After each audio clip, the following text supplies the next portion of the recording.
Hey, everybody. So it's been a while since I went live on my personal page, so I figured it was time.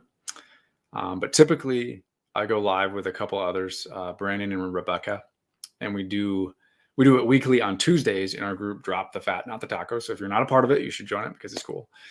But literally an hour ago, we had I say a slight change of plans, but it was everything kind of went awry today. So it's just going to be just me, and we're all good with that, right? Um, but some really important things came up in Brandon and Rebecca's world. And I know if you've been listening to us for any amount of time, you know that we really push prioritizing what matters. And actually, like funny enough, that's what today was supposed to be about. I believe Rebecca was going to take us through some time management tips, tricks, and the importance of valuing your own time because when you value your own time and set up boundaries and develop the ability to say no to people and things and whatever, anything that just isn't conducive to your life and your goals, when you do that, you then can do what matters to you. And when you do what matters to you, you can then enjoy and will enjoy your life and live a fulfilling life. So you'll have to come back next week for that talk and they'll be back. They'll be back then. But that's exactly what Brandon and Rebecca are doing today. They're prioritizing what matters. And honestly, if I was nearer to them, I probably wouldn't be here either because, they're important to me and I would be doing whatever I can be doing to help. But because I'm thousands of miles away, I'm doing what I know how to do best. And that's teaching what I know to the people who I believe appreciate it. So now, let's moving forward. If you know me at all, you'll know that I have a serious passion for mental health and helping people with whatever they're struggling with. Because selfishly, when I help somebody have success, I also feel that success. And I'm guessing most of you know what I'm talking about because we tend to attract other helpers, other givers. It can be it's just fulfilling to help other people, right? I mean, if you're out there and you've helped somebody, even if it's just something really minuscule, if you made somebody else's day in any way, that can be really fulfilling to other people. So selfishly, that's why I do what I do. And it's a big part of why I'm here, and it's a driver for what we do and how we do what we do and why we do what we do. Um, we just enjoy helping other people and fulfilling that part of us that likes to give to other people. And I know everybody out there knows what I'm talking about. But anyway, today's going to be a little bit different. It's going to be a little bit more off the cuff than normal because, like I said, the plans for the day kind of went awry. But we have to be flexible. You probably heard us say that before if you followed us for any amount of time. So today I'm just going to talk about some of my personal reflections. Just getting into it. A couple days ago, I was walking with my dog Lola, and I was doing some reflecting on how this time of year is always a real struggle for me. And there's a bunch of factors behind it. There's less sun, there's shorter days, everything's kind of gray and dead and just kind of blah.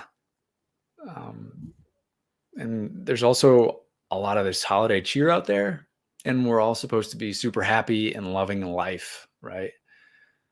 Well, I'm going to be honest, I'm really struggling with that. And I struggle every year with it. And part of it's maybe the, SAD, seasonal affective disorder. But honestly, I don't think it's just that. And I don't want to sound like a Grinch here because I do love Christmas and what it stands for. And I love spending time with my family and friends and, having some time off of work. I do love those things, but it's really hard to pretend to be full of joy when I can barely get out of bed some days. And a big part of it for me this time of year is guilt. That's a big part of it because I'm not full of joy. And sometimes I feel guilty because I'm not giving gifts like everybody else because I second guess myself out of every purchase or every gift idea because of this thought I had. They're like, no, that's not good enough. They won't like this. And there's guilt in all the food that we're eating too. Like there's comfort food everywhere, sugar, alcohol, everything. It's all of these things, it's supposed to help us feel good and feel nostalgic, right? But if you're like me, I feel like crap when I eat it. And then I beat myself up because it's maybe not the best choice I could have made. And then I start to feel guilty about that. And then I feel lethargic and lazy. And then it kind of creates this cycle where then I feel like I need some more of that comfort food so that I can kind of get out of this I feel guilty feeling. And then it becomes dangerous cycle. Anyway, as I'm thinking this, I'm thinking, I know I'm not the only one who struggles with this stuff this time of year. So even though it's difficult to get up when it's dark out, and it's difficult to get out of work and it's dark out, and it's hard to put on a happy face when you walk in the door because all you've known the whole day was darkness. And maybe you're like me and you feel, or you found yourself like sitting in the car trying to convince yourself that today is going to be a good day. And maybe it will be, but just right now, you feel like crap. And it's cold and it's dark and everything's just blah. This time of year has a tendency to make me feel small, to make me feel like I'm less of who I am. And I know it happens to other people too. It makes us feel like we're less than who we know we are. We're out of sorts. We're not being our best self. We're not being who we know we can be. We're not being who we know we usually are. And with this feeling often comes feelings of inadequacy. And a lot of times we end up comparing ourselves to others. And that leads into a deeper feeling of inadequacy and just this general feeling that I am not good enough. And I know nobody out there is going to want to raise your hand because it's hard to admit those things. But I can tell you from experience, if you put yourself out there, it is much easier for yourself to accept it. And I can tell you from experience that if you do that, it doesn't last. But there is a kicker. It doesn't last if and only if you push yourself. You don't give up. If you force yourself to do something that you don't want to do, that you know you need to do logically, it's hard. But I have to every single day, even though it's cold and it's dark and it's dreary. It's hard. And I'd like to say I do it every day. You know what? I push myself every day. I do, but it's not always big life-changing things. Sometimes it's just getting up and taking a shower. And if that's the one thing that you get done in your day, you did it. You did it, and I'm proud of you. I can tell you that right now. I am proud of you because if you've ever struggled the way that I have struggled in my past, and even how I'm struggling now, it's real. That's something to celebrate. I'm proud of you. But what I do every single day, and I can say confidently that every day I write something down, literally anything. It doesn't matter. Preferably, everybody says write 3 things that you're grateful for, and that's real. Do that. But sometimes it can be hard to come up with those things, especially if you feel like crap. So instead, write down the crap. Get the crap out of your head. Even if it's just bullet points, it doesn't have to be anything crazy. And then you say, okay, so this is how I feel. And you know what? I'm feeling it and I'm accepting it. But I don't want to feel this way. It's not me. It's not who I am. So what can I do right now to get out of this funk? This what I just said, that is something I've been doing daily for the last week. And even if I come up with a huge unrealistic list of things that I can do, If I do just one of those things, I'm doing good.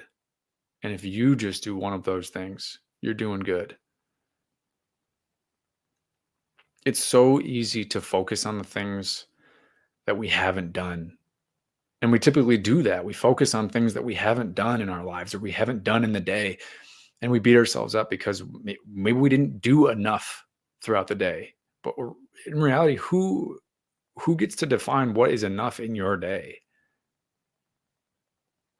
During this time of year, it is incredibly important to focus on the things that we have done, the things that we have accomplished, or the good memories that we made.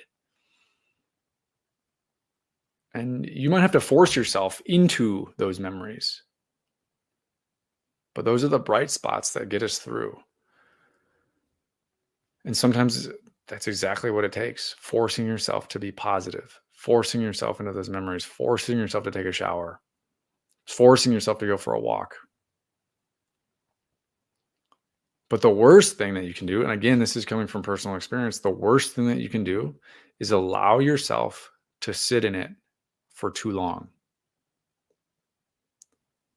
Feel it. You got to feel it. Even if it's the worst feeling ever, you got to feel it. It's part of who you are right now, and it does need attention.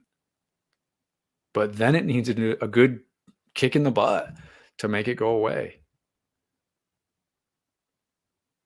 But I know that this crap feeling doesn't define me.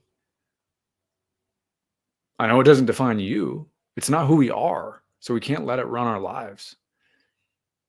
Even though, honestly, like it sounds way easier to just curl up in a ball and not think about anything or feel everything.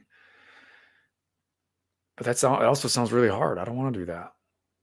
I'm not going to let it run my life. And I don't want you to either. So I'm going to end on what I'm hoping is a bright note because this this thing makes me smile regularly. It's also very true, what I'm about to say. So I have a client, and he's actually a friend as well.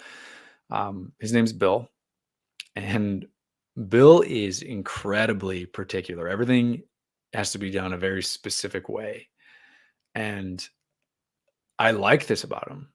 But it's kind of been my personal goal to help him lower his shoulders a little bit because he's so rigid. We talked about this being firm but flexible. He's so rigid. And so it's been my personal goal to kind of help him along and go with the flow a little bit more, just a little bit. And I think I've been pretty successful with it.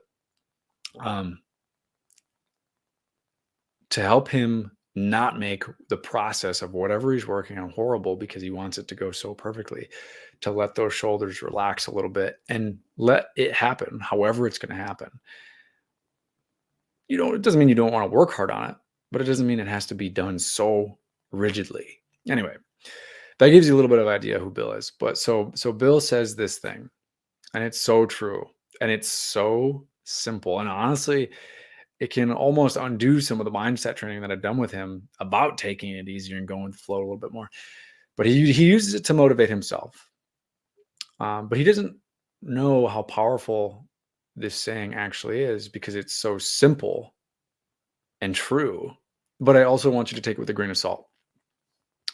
So what he says is this shit doesn't just happen. And he's right. Like this shit just doesn't happen. So I'm hoping you hear my smile with this, and I hope it's a little contagious to you. I hope you feel that. There's a little bit of humor behind that for me. This shit doesn't just happen. And I hope you use it yourself to give those crappy feelings a kick, to get them out of there. Give yourself a little grace. Feel those feelings. Then do what you know you're capable of doing. And honestly, do what you would probably actually enjoy doing on a normal day if you weren't feeling crappy. I promise you that you'll feel better at the end of the day. So thank you for being here and thank you for listening. I hope I didn't come off as too much of a Grinch. Certainly was not my goal. I just know that this time of year can be really tough. And I wanted to put a little light on there and let everybody know that if you are struggling, you are not alone and there is support where you look for it. And remember, this shit doesn't just happen. Sometimes you got to make it happen. Anyway, next week, again, Brandon and Rebecca will be back and we will be live in the group, Drop the Fat, Not the Tacos. And we will be diving into the notion and the value of one's own time. Anyway, again, thank you. Merry Christmas. I hope everybody has a good Christmas this weekend. And we'll see you then next weekend.